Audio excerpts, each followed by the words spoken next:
Hi, this is Matt. I'm at Embedded World 2025. This time, I'm with Ambiq. And first of all, they're going to be, well, I have to congratulate you because you won an award yesterday. We did. I got a nice email saying that, so I was really pleased about it. Tell me, what got you that reward or award? So, we won the award for this development kit. This is a demo, right? But the development kit itself is software. It's a suite of software tools to develop heart vitals monitoring and analysis using AI. Let me talk a little bit about what you're seeing here. We'll get back to this top row, which is a very important row for our customers. Yep. And let's just talk about this. So this is monitoring this ECG sensor and the PPG sensor, the optical sensor that we all have, in our watches and so on. And it's capturing your heart rate. Now, in normal world, that's what it looks like. Let me turn this off. Let's start over again because I was demoing it and I forgot to turn everything off. The poor man version. Just to explain to the audience, so basically there is a person hidden inside the booth with the heart and everything connected. So that's why you see metrics in there. And right now we're going to have a nice demo of what you would normally see with a typical heart rate sensor kit as a customer, as a person of interest, right? So this is what we get. Yeah, without AI. We don't actually have someone with a heart attack, so we're going to have to simulate somebody with a afibrillation or arrhythmia. Except me winning the award yesterday. Fair enough. Okay. All right. Okay. So this is a simulated ECG. It's coming off our device. And it's noisy. As you can see, when you actually measure electrical signals in the wild, they're not as pretty as the ECG in a movie. Yeah. Right. So the first model, the very important model we have, is a denoise model. Okay. And it takes a while to kick in. It's going to make that unreadable mess. Remove the noise and just amplify the actual heartbeat. Yeah. And since it takes a little while to buffer up and everything, I'm also going to turn on the enhanced AI segmentation mode. I'll explain what that is in a minute. Okay. And the arrhythmia detection mode as well. So you can see that it's cleaning up. It's starting to look. It uses real data, time data to actually process, clean up, and provide you with a more clear metrics of the heart all on board. Yes, all within your device. None of this data is going to leave your wrist or your monitor at all. Okay, so finally it got there. I think we are seeing somebody have a GSVT. It's a tachycardia, means your heart rate is too fast. And now it just switched to our model patient, which is sinus rhythm. Perfectly okay. From a medical standpoint, how accurate this is? Because a lot of those heart devices, they say it's for your knowledge only. It's not a medical device. Right. Consult your doctor. Don't use it for anything, important.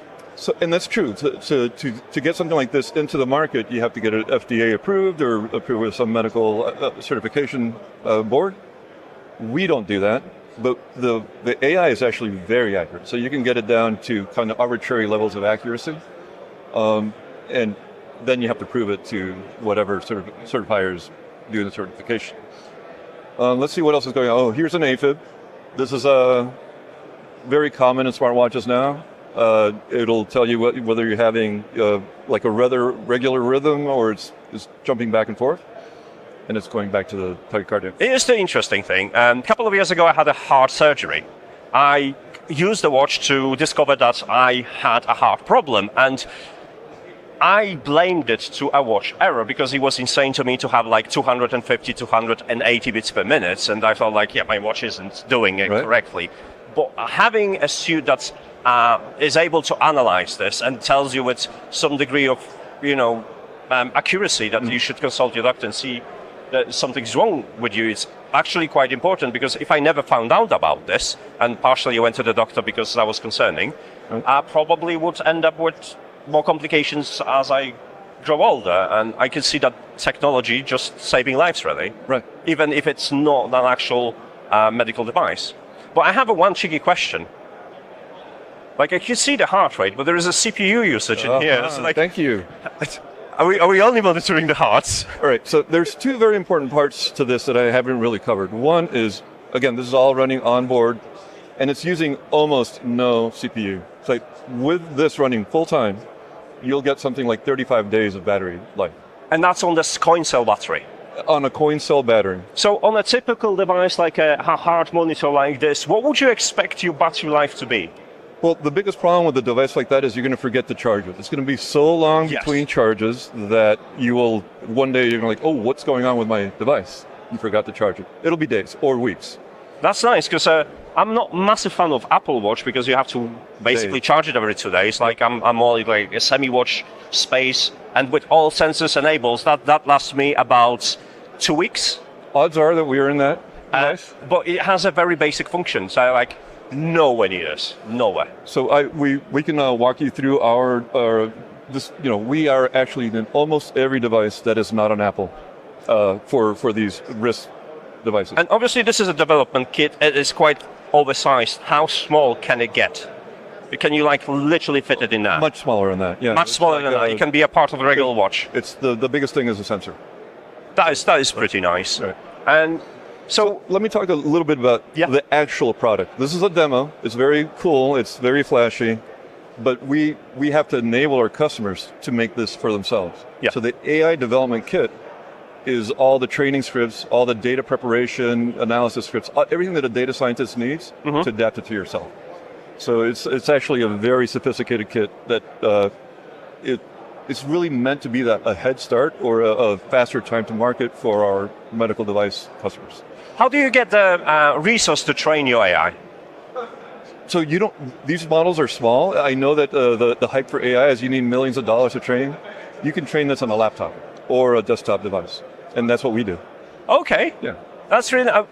How about like? Do you actually use like a simulated medical records to assign different heart conditions or heart That failures? is a beautiful question. So there are some public domain data sets that we leverage, but also they're not very big.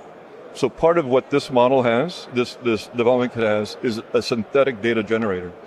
Now that we know what AFib looks like, we can generate synthetic AFib patterns to augment our data set. And if, let's say, tomorrow I'm going to get your technology in my smartwatch and I start monitoring, I assume that technology is going to use me as the data to run through the filter to machine learning and get a customized my medical profile, and it will account for the fact that maybe I'm better at cardio and it's not going to, send the false positive warnings when I'm having just an exercise. How long do you think that kind of transition model takes before you can get confidence in your new smart device?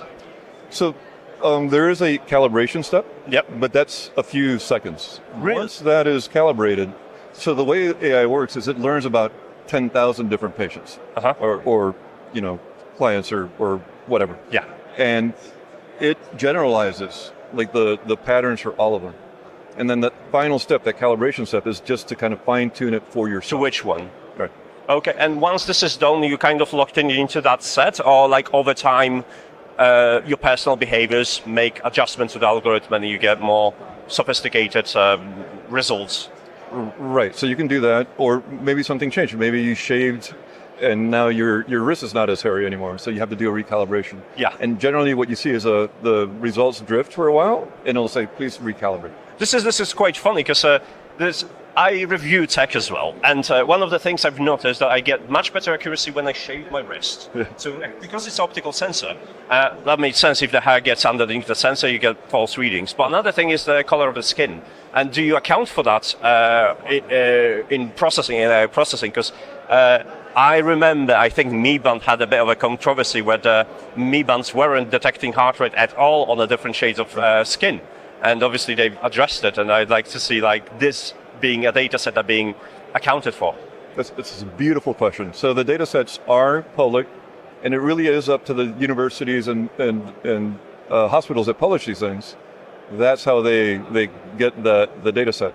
And they did find a problem. They were only measuring a certain demographic and also a certain ethnicity inside the demographic. And that has gotten a lot better. But also there's, like we mentioned, synthetic data. So you can actually take that and synthesize from that. So I meant to improve the accuracy for all kinds of different skins. And when do you expect to see all of that available on the consumer end?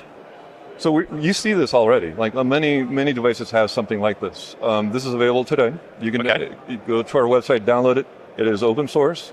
So we're not gonna, as long as you're using our device, you don't have to pay us extra for using this. That's nice. And of course, and we're there to support you. So any questions you have, that's what my team is for. All right, I'm looking forward to this because this is actually has a potential of saving lives, and I'm all for it. And like I said, something like that affects me personally, so I'm glad that someone's take care of that and makes it more available and successful. So thank you so much. Thanks for talking to me. This has been me talking to Ambiq and Chad at Embedded World 2025. See you then.